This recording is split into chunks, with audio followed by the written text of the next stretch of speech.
वो कहते हैं जी भारत से बात होनी चाहिए, लेकिन ये नहीं बताते क्या बात होनी चाहिए।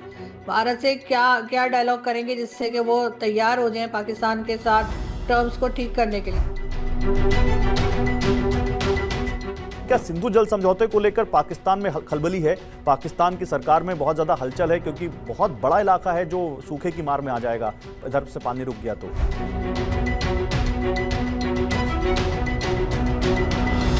कि आप बजाय इसके कि अपने इश्यूज को सॉल्व करें प्रॉपर तरीके से कि डैम बने कुछ हो, उसके बजाय आप भारत को बार बार धमकियां देते रहेंगे कि, और भारत ने ऐसा तो कहा नहीं कि हमारे हिस्से का पानी रोक लेगा। उन्होंने ये कहा है कि जो एक्स्ट्रा पानी हमारी तरफ आ रहा था वो रोका जाएगा।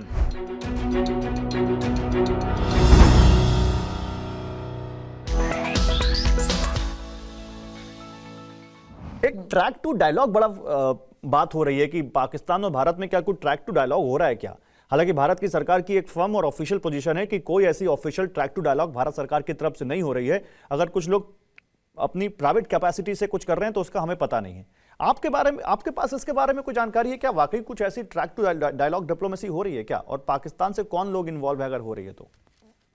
देखिए, मैंने भी सुना यही था कि कुछ लोग जो है वो भारत से भी हैं और कुछ पाकिस्तान से भी हैं, बल्कि आपके तो एएस दलत साहब जो हैं उनका नाम भी आया था। और पाकिस्तान से भी कुछ लोग जो हैं उनके बारे में कहा गया कि बात चल रही है, लेकिन वो मुझे लगता है सरकारी सतह पर नहीं है या गवर्नमेंट नहीं कर रही है। ये कुछ प्राइवेटली कुछ लोग जो हैं उन्होंने ये सोचा है या उन्होंने ये समझा है कि बात करनी चाहिए और दोनों कंट्रीज में जो टेंशन है उसको कम करना चाहिए। लेकिन जब ये डायलॉग पे जाते हैं या जब भी बात करने के लिए कहते हैं, कई लोग कहते हैं हमारे यहाँ से भी, कोई ऐसे लोग भी हैं जो कि यूट्यूब चैनल्स भी चलाते हैं, मीडिया में भी आते हैं और वो कहते हैं जी भारत से बात होनी चाहिए, लेकिन ये नहीं बताते क्या बात होनी चाहिए।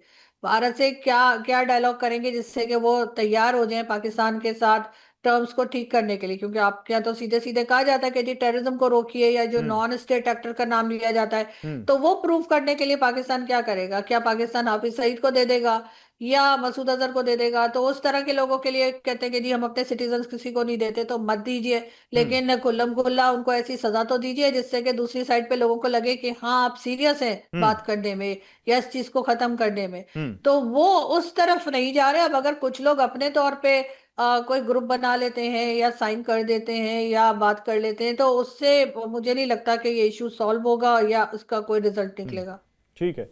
आरजू, ज्यादा समय नहीं लूंगा, थोड़ा दो तीन सवाल और है मेरे पास। शहबाज शरीफ का एक स्टेटमेंट है, शायद आप उसकी तरफ रेफर कर रही थी कि देखिए आर्मी को कैसे और वॉर को कैसे ग्लोरीफाई किया गया।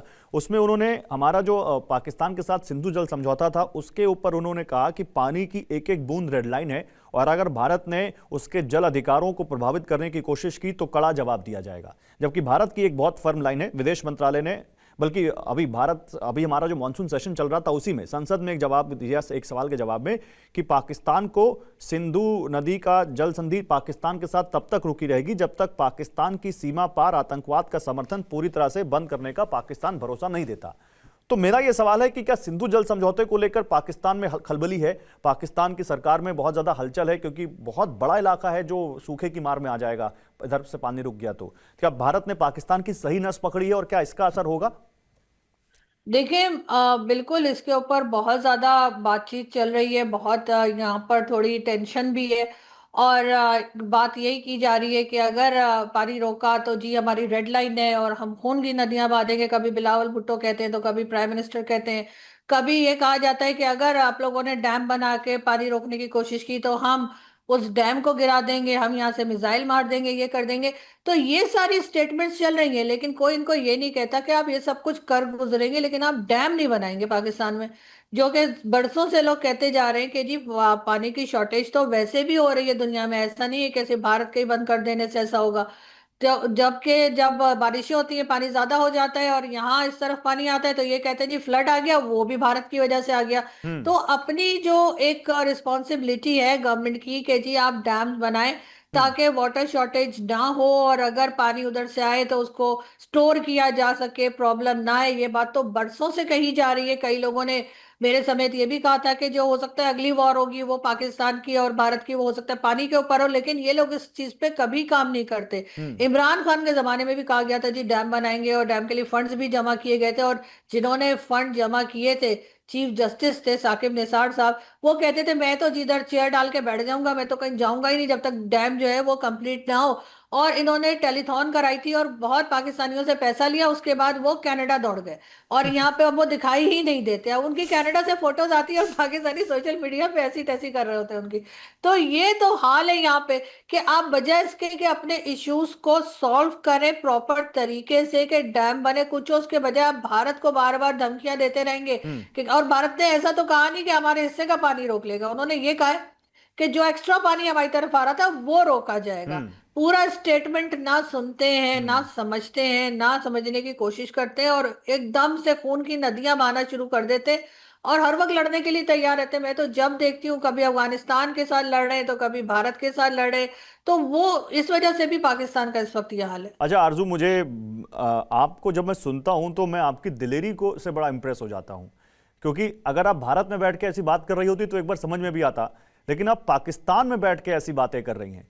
तो आरजू, अब मैं आपके बारे में कुछ सवाल पूछना चाहता हूं। आप अपने आप को अपने आप के अंदर इतनी बहादुरी लाती कहां से है? और क्या आपको कभी कोई थ्रेट नहीं मिलता? क्या कभी आपको किसी ने कोई धमकी भरा मैसेज या कॉल नहीं, आई एम श्योर आपको कुछ आया होगा, लेकिन क्या कभी आपको कोई इनडायरेक्ट डायरेक्ट मैसेज आया सरकार की तरफ से, पाकिस्तान की या पाकिस्तान की आर्मी की तरफ से, कि तुम बोलना बंद करो वरना फिर देखो तुम्हारा अंजाम सही नहीं होगा? कभी कुछ हुआ आपके साथ ऐसा?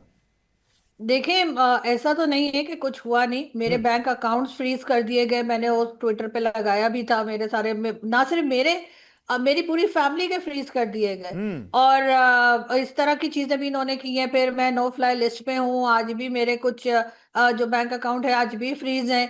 और बाकी कहते तो रहते हैं, चुप कराने की कोशिश भी रहती है, लेकिन अब अच्छी बात ये हो गई है गौरव के बहुत से लोग और भी निकल आए हैं हम्म। जो मेरी तरह बात करते हैं। तो अब ये किस किस को बंद करेंगे, किस किस को मारेंगे, तो वो वाली चीज भी हो गई है। लेकिन बहरहाल ये भी एक बहुत बड़ा एक समझे कि प्रॉब्लम होती है कि अगर आपके बैंक अकाउंट फ्रीज हो गए हैं, और ना सिर्फ आपके बल्कि इर्द गिर्द जितने भी लोग होते हैं जिनसे इनको लगता है कि ये कोई पैसा मांग सकते हैं या अपना कोई गुजारा कर सकते हैं, नहीं तो मतलब सबके बंद आप हो क्या गए। पाकिस्तान में फ्लाई नहीं कर सकती, पाकिस्तान से बाहर? नहीं, मैं नो फ्लाई लिस्ट में हूँ, मैं पाकिस्तान से बाहर नहीं जा सकती। और बाई रोड भी नहीं जा और सकती? नहीं, किसी तरीके से भी नहीं जा सकती ना। जब बाहर कैसे जाए, बाय रोड कहाँ जाऊंगी अफगानिस्तान और कौन सी जगह है जो बाय रोड जाए जाहिर है, अगर आप यूरोप जाना चाहते हैं या आप गल्फ जाना चाहते हैं तो आप नहीं जा सकते। और हम्म। मेरे जैसे कई जर्नलिस्ट हैं जिनको इन्होंने नो फ्लाई लिस्ट में रखा है, कई ऐसे हैं जो एयरपोर्ट तक गए और उनको जहाज से उतारा गया है बाकायदा और कहा गया कि जी आप नहीं जा सकते हैं। बैंक अकाउंट सबके इन्होंने ब्लॉक किए, फ्रीज किए, बल्कि जिस वक्त ऑपरेशन सिंदूर हुआ था और पाकिस्तान के चैनल्स भारत ने बंद किए थे, तो उस वक्त पाकिस्तान ने मेरा चैनल भी बंद कर दिया था। और तकरीबन 25 चैनल्स थे पाकिस्तान के जो पाकिस्तान की गवर्नमेंट ने खुद ही बंद कर दिए थे। और लोग कह रहे थे कि लो ये तो दोनों तरफ बैन हो गए। तो ये सब कुछ होता है। नहीं तो अब कोई ये और बातें की हिम्मत कोई एक करते हैं। इंसिडेंट बताइए आरजू, जाने से पहले, जिसमें आप बताएं कि आपके साथ ऐसा कुछ हुआ था, कुछ बड़ा हुआ आपके साथ, कुछ कोई एक इंसिडेंट। देखिए यही काफी बड़ी चीज है कि मेरा चैनल बैन किया गया, केस किया गया मेरे ऊपर पीटीए का, जो एक तरीके से जो गवर्नमेंट की तरफ से जो केसेस किए जाते हैं जर्नलिस्ट के ऊपर, हम्म। वो किया गया। और पीका का जो केस है वो होता है। उसके अलावा जो है वो बैंक अकाउंट जो है वो फ्रीज किए गए और पीका कई क्या बार है? मतलब कहा, पीका एक मतलब आप अगर गवर्नमेंट के खिलाफ बात करते हैं या कोई इंफॉर्मेशन आप अपने शो में बोल देते हैं या कहीं बोल देते हैं, तो पीका एक्ट जो है वो लगा दिया ओके। जाता है। उसके तहत केस हो जाता है, फिर आप केस लड़ते रहिए, सालों साल आप केस लड़ते रहते हैं। आप एक तरह से ना कहीं जा सकते हैं ना आ सकते हैं। और कई बार जो है वो उसके बाद नो फ्लाई लिस्ट में डाल दिया जाता है। मेरे समेत आज भी कई जर्नलिस्ट ऐसे हैं जो नो फ्लाई लिस्ट में है कि उनको लगता है कि चलो यहाँ पर है तो कभी ना कभी अच्छा पकड़ अच्छा के इनको अच्छा, जेल में भी एक डाला सवाल जा और सकता फिर है। मैं इस शो को, इस बातचीत को वाइंड अप कर रहा हूं। कभी ऐसा भी हुआ हो कि कभी किसी बातचीत में आप किसी पार्टी में हो, किसी पब्लिक प्लेस में हो, और कोई बड़ा अधिकारी या बड़ा कोई मंत्री, कोई बड़ा नेता आया हो आपके बगल में और बड़ा फुसफुसा के उसने कहा हो, नहीं तुम बड़ा अच्छा कर रही हो यार, पाकिस्तान में ऐसे लोगों की जरूरत है? नहीं, इसलिए कि मुझे ये लोग अवॉइड करते हैं। मैं टीवी चैनल्स पे नहीं जा सकती पाकिस्तान के किसी हालांकि मैं पाकिस्तान टीवी चैनल पे काम करती रही हूँ, अपना शो होस्ट करती रही हूँ, लेकिन अब मुझे एज अ गेस्ट भी नहीं बुलाया जाता। और अगर कोई इवेंट हो रहा होता है तो वहां तो सबसे पहले कहा जाता है कि ये ना आए, क्योंकि ये आई या इस जैसे और दूसरे आए तो डेफिनेटली कुछ हम इनसे सवाल वगैरह भी कर सकते हैं। फिर एक बार इंडियन एम्बेसी ने इवेंट किया था तो बाहर मुझे ही रोक दिया गया और कहा गया कि आप नहीं जा सकती, मतलब डिप्लोमेटिक इनक्लेव के अंदर नहीं जा सकती जहां पर एम्बेसी है। हम्म। तो इस तरह की चीजें तो हमारे साथ होती रहती हैं। कई बार इस तरह की ऑफर भी आई कि आपको किसी टीवी चैनल पे एक शो ले देते हैं और आपकी इतनी सैलरी कर देते हैं और आप जो है ये यूट्यूब पर इस तरह की बातें या इंडियन चैनल पे ना किया समझ गया। करें, तो इस तरह की ऑफर भी आई हैं।